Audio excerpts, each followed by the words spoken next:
সালোক সংশ্লেষণ ফটোসিনথেসিস।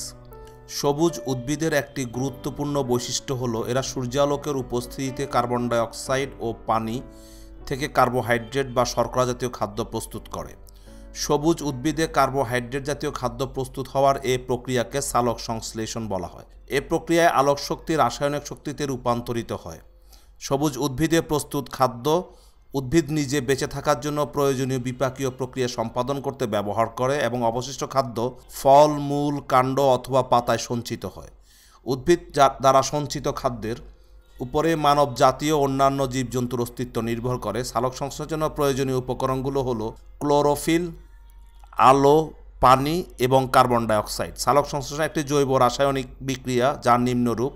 এখানে কার্বন ডাইঅক্সাইড, পানি, আলো এবং ক্লোরোফিলের সাহায্যে শর্করা জাতীয় কার্বোহাইড্রেট শর্করা জাতীয় খাদ্য উৎপন্ন করে এবং পানি উপজাত হিসাবে পানি এবং অক্সিজেন উৎপন্ন হয়। পাতার মেসোফিল টিস্যু সালোক শোষণ প্রক্রিয়ার প্রধান স্থান। স্থলজ সবুজ উদ্ভিদ মাটি থেকে মূল দিয়ে পানি শোষণ করে পাতার মেসোফিল টিস্যুর ক্লোরোপ্লাস্টে পৌঁছায় এবং পত্ররন্ধ্রের মাধ্যমে বায়ু থেকে কার্বন ডাইঅক্সাইড গ্রহণ করে যা মেসোফিল টিস্যুর ক্লোরোপ্লাস্টে পৌঁছে। জলজ উদ্ভিদ পানিতে দ্রবীভূত কার্বন ডাইঅক্সাইড গ্রহণ করে। বায়ুমণ্ডলে 0.03% এবং পানিতে 0.3% কার্বন ডাইঅক্সাইড আছে।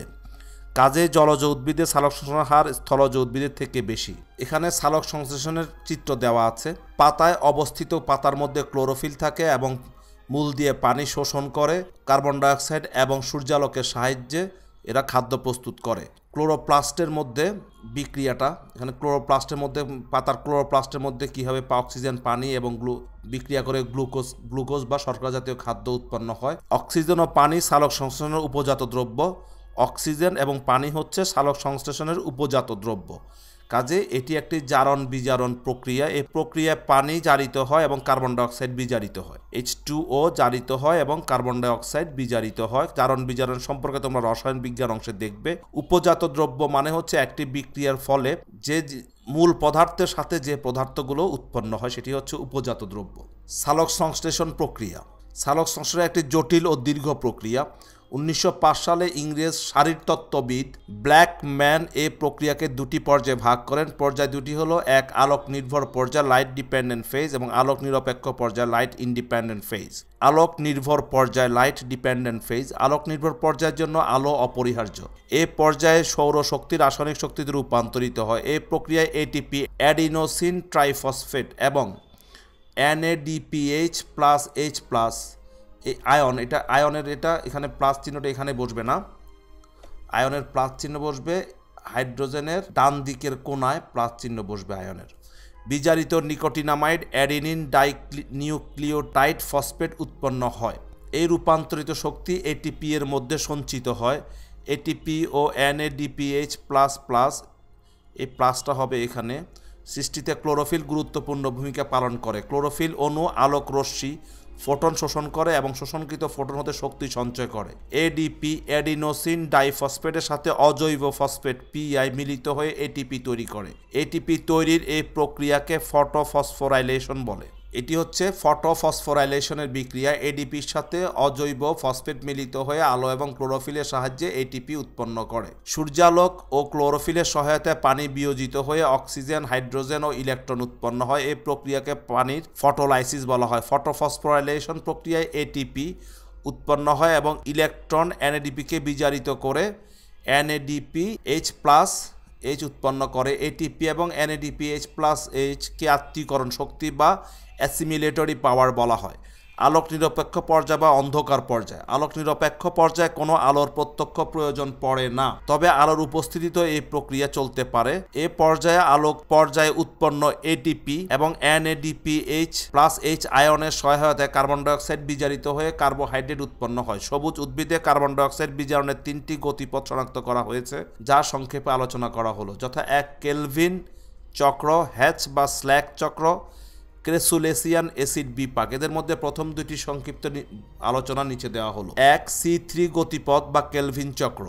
বায়ুমণ্ডলের কার্বন ডাইঅক্সাইড পত্ররন্ধ্রের মধ্য দিয়ে কোষে প্রবেশ করে। কোষে অবস্থিত 5 কার্বন বিশিষ্ট রাইবোলোজ 5 ডাইফসফেটের সাথে কার্বন ডাইঅক্সাইড মিলিত হয়ে 6 কার্বন বিশিষ্ট অস্থায়ী কিটো অ্যাসিড উৎপন্ন হয়। এটি সাথে সাথে ভেঙে 3 কার্বন বিশিষ্ট 2 অণু 3 ফসফোগ্লিসারিক অ্যাসিড 3PGA উৎপন্ন হয়।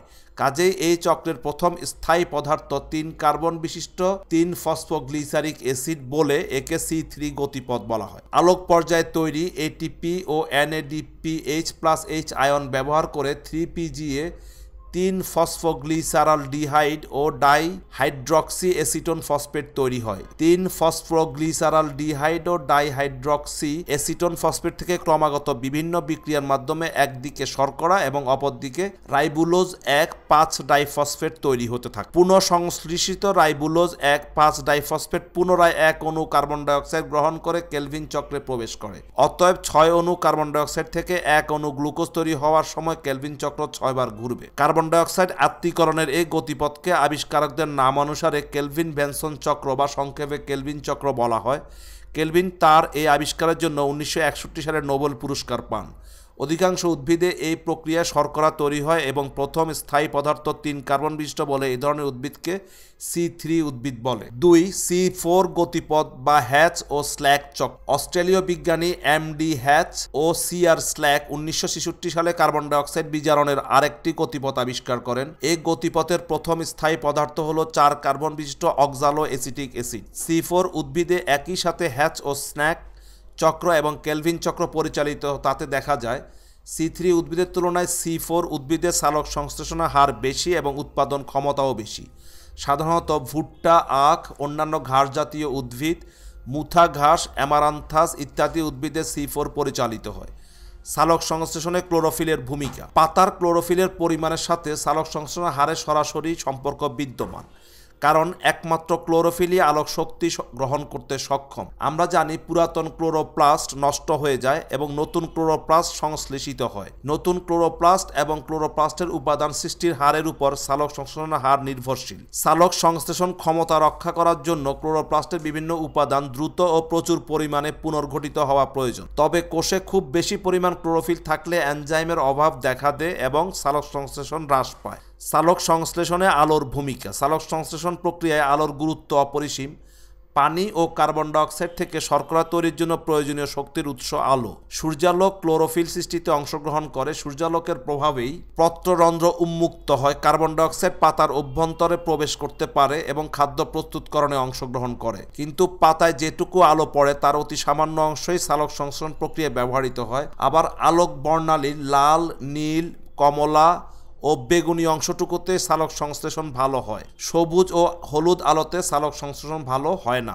একটি নির্দিষ্ট সীমা পর্যন্ত আলোর পরিমাণ বাড়লে সালোক সংশ্লেষণ হারও বেড়ে যায়, কিন্তু আলোর পরিমাণ অত্যাধিক বেড়ে গেলে পাতার অভ্যন্তরস্থ এনজাইম নষ্ট হয়ে যায়, ক্লোরোফিল উৎপাদন কম হয়, ফলে সালোক সংশ্লেষণের হারও কমে যায়। সাধারণত 400 ন্যানোমিটার থেকে 480 ন্যানোমিটার এবং 680 ন্যানোমিটার তরঙ্গ দৈর্ঘ্য বিশিষ্ট আলোতে সালোক সংশ্লেষণ সবচেয়ে ভালো হয়। ধন্যবাদ।